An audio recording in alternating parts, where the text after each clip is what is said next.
जिस बिहार में मौर्यन एम्पायर्स की नींव रखी गई, उस बिहार में 34% लोग सिर्फ 6,000 रुपए की आमदनी करते हैं। नाच देखने को कह दीजिए तो कोई दिक्कत नहीं है, लेकिन जैसे ही बिहार की प्रगति और उन्नति के लिए वोट देने की बारी आती है, पूरा बिहार यादव, ब्राह्मण, भूमियार और बाबू साहेब में बढ़ जाता है। जी, नरेंद्र मोदी से ज्यादा चूतिया बिहार को किसी ने नहीं बनाया। कि ऐ कौटिल्य देख तेरी धरा पे क्या हो गया, जहाँ कभी ज्ञान की गंगा बहती थी वहाँ पाप का समंदर हो गया। दाल भात भुजिया खाइए, 2 बार ढिकारिए, 3 बार पा दिए, सब सही हो जाएगा। बिहार बिहार बिहार, इतना बिहार बिहार सुनने के बाद मैंने सोचा क्यों ना बिहार पर ही बात करते हैं। तो क्या है बिहार? भारत के पहले राष्ट्रपति राजेंद्र प्रसाद की भूमि है बिहार। जिसकी फिजिक्स की बुक्स ने बच्चों को परेशान किया, उस एच.सी. वर्मा की भूमि है बिहार। गांधी के सत्याग्रह की भूमि है बिहार। चाणक्य की कूटनीतियों की भूमि है बिहार। नालंदा की ज्ञान की भूमि है बिहार। बुद्ध के आत्मज्ञान की भूमि है बिहार। है भूमि? नहीं, भूमि थी बिहार। आज तो सिर्फ करप्शन की भूमि है बिहार, क्राइम की भूमि है बिहार, क्रिमिनल्स की भूमि है बिहार, घोटालों की भूमि है बिहार, रक्षक के रूप में भक्षक की भूमि है बिहार। आखिर कैसे हो गया बिहार इतना बुरा? जहां कभी विश्व का ज्ञान मिलता था, उस बिहार में 14 करोड़ लोगों में से सिर्फ 7% लोग ग्रेजुएट हैं। सिर्फ 22% लोग क्लास 5 की एजुकेशन पा पाए हैं। 14% लोग क्लास 8 तक की एजुकेशन पे हैं। ये वो बिहार तो नहीं जो हमने कभी सुना था या फिर हमने किताबों में पढ़ा है। जिस बिहार में मौर्यन एम्पायर्स की नींव रखी गई, उस बिहार में 34% लोग सिर्फ 6,000 रुपए की आमदनी करते हैं। देखिए, बिहार के हालात आज कैसे हैं ये हम सबको पता है। इस पर बात ना ही करें तो ज्यादा बेहतर है, बल्कि हमें इस पर बात करनी चाहिए कि आखिर ये बिहार ऐसा हो कैसे गया। जिस बिहार की 80% डिपेंडेंसीज एग्रीकल्चर पे है, उस बिहार में फ्लड मैनेजमेंट नहीं है। कैसे? ठीक है, एक्सक्यूज आप दे देंगे कि नेपाल से पानी आ गया इसलिए ऐसा हुआ, लेकिन नेपाल से पानी उत्तर प्रदेश में भी आया, पर वहां हालात ऐसे नहीं है। तो ये बिहार ऐसा हुआ क्यों? तो काफी समझने के बाद मुझे ऐसा लगा कि सिर्फ 3 लोग रिस्पॉन्सिबल हैं बिहार के इस सिचुएशन के लिए। सबसे पहले बिहार की जनता। अभी भी मैंने फ्लड की बात की, कैसे फ्लड ने बिहार को परेशान किया, और उसी फ्लड में एक और दृश्य देखने को मिला, बहुत ही बेहतरीन और खूबसूरत दृश्य। आप भी ये देख सकते हैं, आपकी स्क्रीन पे आ रहे होंगे। एक तरफ बिहार जहां बाढ़ से परेशान था, दूसरी तरफ उसी बिहार में ये दृश्य था। नाच देखने को कह दीजिए तो कोई दिक्कत नहीं है, लेकिन जैसे ही बिहार की प्रगति और उन्नति के लिए वोट देने की बारी आती है, पूरा बिहार यादव, ब्राह्मण, भूमियार और बाबू साहेब में बढ़ जाता है। जैसे आज बिहार की एक छवि ऐसी है कि बिहार में भोजपुरी बोली जाती है। अगर बिहार की जनसंख्या को इस देश की जनसंख्या से हटा दें तो 126 करोड़ के आसपास लोग बनते हैं, और मैं दावे के साथ कह सकता हूं कि सिर्फ 1 करोड़ लोगों को ही पता होगा कि बिहार की भाषा सिर्फ भोजपुरी नहीं है। बिहार में मैथिली बोली जाती है, बिहार में अंगिका बोली जाती है, पर बेहद दुख के साथ ये कहना पड़ रहा है कि ये भाषाएं विलुप्त होती जा रही हैं। जिस राज्य के लोग अपनी भाषा ही संरक्षित नहीं कर पा रहे हैं, वो क्या करेंगे ये भगवान जाने।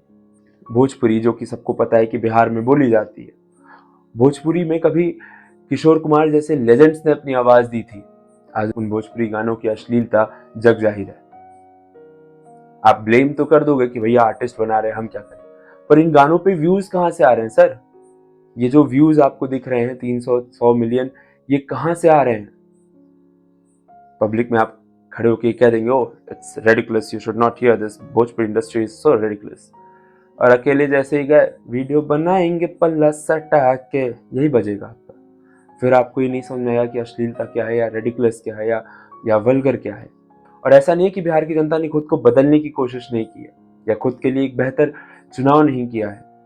आज भी मुझे याद है कि 2020 में जब बिहार में विधानसभा चुनाव चल रहे थे, उस वक्त मेरे घर पे कुछ कंस्ट्रक्शन के काम चल रहे थे, जिसमें बिहार के मजदूर इन्वॉल्व थे। उनसे बात करने के बाद मुझे ये पता चला कि वो नीतीश कुमार को नहीं पसंद कर रहे और ना ही चाहते हैं कि वो वापस आए, पर वो नरेंद्र मोदी और तेजस्वी यादव को पूरा समर्थन दे रहे थे। और चुनाव के नतीजे भी कुछ इसी प्रकार आए। नरेंद्र मोदी और तेजस्वी यादव के चेहरे पे मोहर लगी। पर मुझे बहुत अफसोस के साथ ये कहना पड़ेगा कि नरेंद्र मोदी से ज्यादा, कह ही देता हूँ, कि नरेंद्र मोदी से ज़्यादा चूतिया बिहार को किसी ने नहीं बनाया है। नरेंद्र मोदी जब गुजरात में होते हैं तो वहाँ पे ओलंपिक्स की बात करते हैं, डायमंड सिटी की बात करते हैं, पर जब वो बिहार में आते हैं तो जाति की रिजर्वेशन की और लोन्स की बात करते हैं कि सेंट्रल गवर्नमेंट बिहार को कितना पैसा देगा। ठीक है, मैं समझता हूँ कि इलेक्शन की डिमांड्स होते हैं, वोटर्स की डिमांड होते हैं, जैसे जैसे वोटर्स होते हैं उस हिसाब से आपको अपने भाषण देने होते हैं, उस वक्त उस हिसाब से आपको अपनी पॉलिसीज बनानी होती है। पर क्या राजा का ये धर्म नहीं होता है कि अगर प्रजा गलत रास्ते पे जा रही है तो राजा उसे सही करे? या फिर राजा भी अगर उसी फ्लो में जा रहा है तो फिर वो नेता ही क्यों है, वो राजा है क्यों? आज राहुल गांधी जब संसद में या फिर कहीं भी ये कहते हैं कि हम जातीय जनगणना कराएंगे तो नरेंद्र मोदी और उनके लोग उनकी खिलाफत करते हैं, जो कि बिल्कुल सही है, जातीय जनगणना नहीं होनी चाहिए।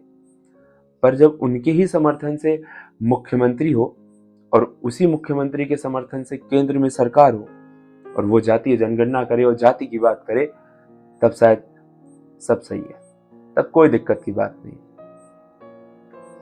और दूसरे तेजस्वी यादव, उनकी तो बात ना ही करो तो ज्यादा बेहतर होगा। जिसकी खानदानी हिस्ट्री है घोटालों की, उसके बारे में कुछ बोलने से बेहतर है कि मैं चुप ही रहूं। 8वीं पास होके आप मुख्यमंत्री कैंडिडेट होते हैं, एक दो बहनें हैं, वो कैसे उनके पास डिग्री आई है, कोई ऑफिशियल ट्रैक रिकॉर्ड अवेलेबल नहीं है। साफ साफ पता चलता है, अगर आप ध्यान से देखिए साफ साफ पता चलता है कि नहीं बोलना ही बेहतर होगा। एक भाई साहब हैं, वो कभी कृष्ण बनते हैं, कभी एयरफोर्स चले जाते हैं, कभी क्या ही करते हैं वो उनको भी नहीं पता है। मतलब आरजेडी में क्या हो रहा है ये बता पाना मुश्किल है। एक आपने एनिमे नाम सुना होगा कार्टून्स का, वो कार्टून और आरजेडी बराबर ही चल रहे हैं। 24 साल में 9 बार सीएम आपका शपथ लेता है, कहते हैं जहां 4 या 5 बार शपथ होने चाहिए वहां 9 बार एक ही आदमी सीएम बनता है।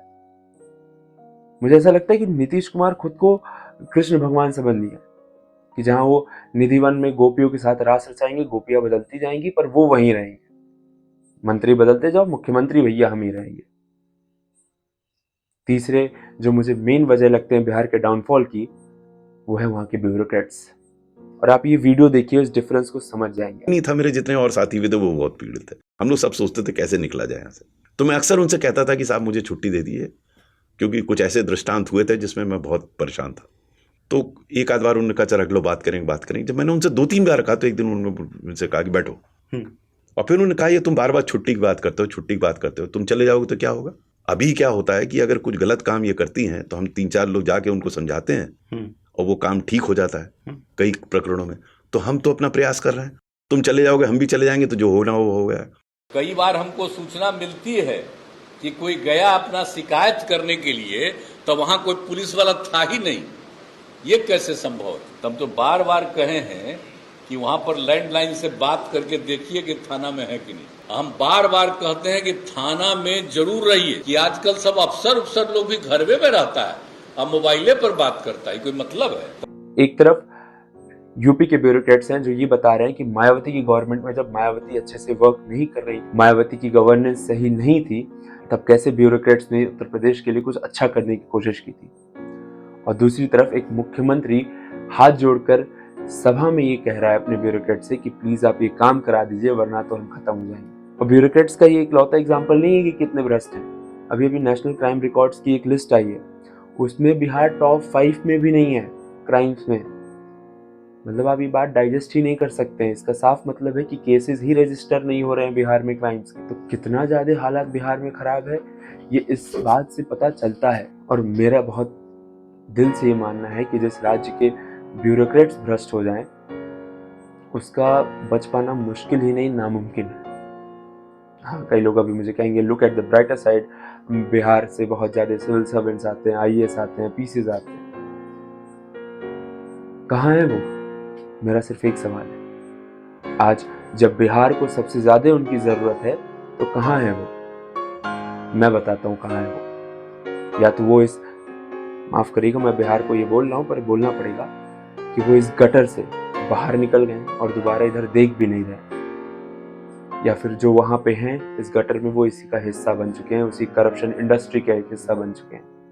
आज बिहार के लोगों को अपने नेताओं से हिसाब लेना होगा, उनसे पूछना होगा कि वो बिहार को कैसे फिर से सर्वोत्तम बना सकते हैं, क्योंकि बिहार को अगर कोई बचा सकता है तो वो सिर्फ बिहार के लोग हैं। आगामी विधानसभा में मैं तो ये कहूँगा कि बिहार के लोगों को ये नहीं देखना चाहिए कि कौन से नेता क्या मैनिफेस्टो लेके आ रहे हैं, बल्कि उन्हें खुद का एक मैनिफेस्टो बनाना होगा कि ये देखिए, अगर आप मुझे ये दे सकते हैं तो हम आपको वोट देंगे, नहीं तो नहीं देंगे। तभी बिहार का कुछ हो सकता है। बिहार के लोगों को ये समझना होगा कि किसी एक समाज की उन्नति से बिहार की उन्नति नहीं होगी, लेकिन अगर बिहार की उन्नति होगी तो हर समाज की उन्नति होगी। आप किसी एक जाति को वोट देके पूरे बिहार को विकसित नहीं बना सकते, लेकिन अगर बिहार विकास करेगा तो हर जाति विकास करेगी। और जब तक आप बिहार को वो पुराना बिहार ना बना लेना, तो मैं आपसे रिक्वेस्ट करूंगा कि कृपा करके चाणक्य पर गर्वान्वित ना हो, चंद्रगुप्त मौर्य पर गर्वान्वित ना हो, नालंदा यूनिवर्सिटी पर गर्वान्वित ना हो, क्योंकि आपने उन धरोहर को सिर्फ कलंकित किया है और कुछ नहीं। आज बिहार के लोगों को कुछ ऐसा करना होगा कि भविष्य में जब भी प्रजा अपने राजा से त्रस्त हो तो वो बिहार की ओर देखे, वो बिहार को अपना इंस्पिरेशन बनाए। अंत में मैं बस यही कहूँगा कि ऐ कौटिल्य देख तेरी धरा पे क्या हो गया, जहाँ कभी ज्ञान की गंगा बहती थी वहाँ पाप का समंदर हो गया। अरे कितना देखिएगा, हो गया, खत्म, जाइए, दाल भात भुजिया खाइए, 2 बार ढिकारिए, 3 बार पा दिए, सब सही हो जाएगा। I will be back.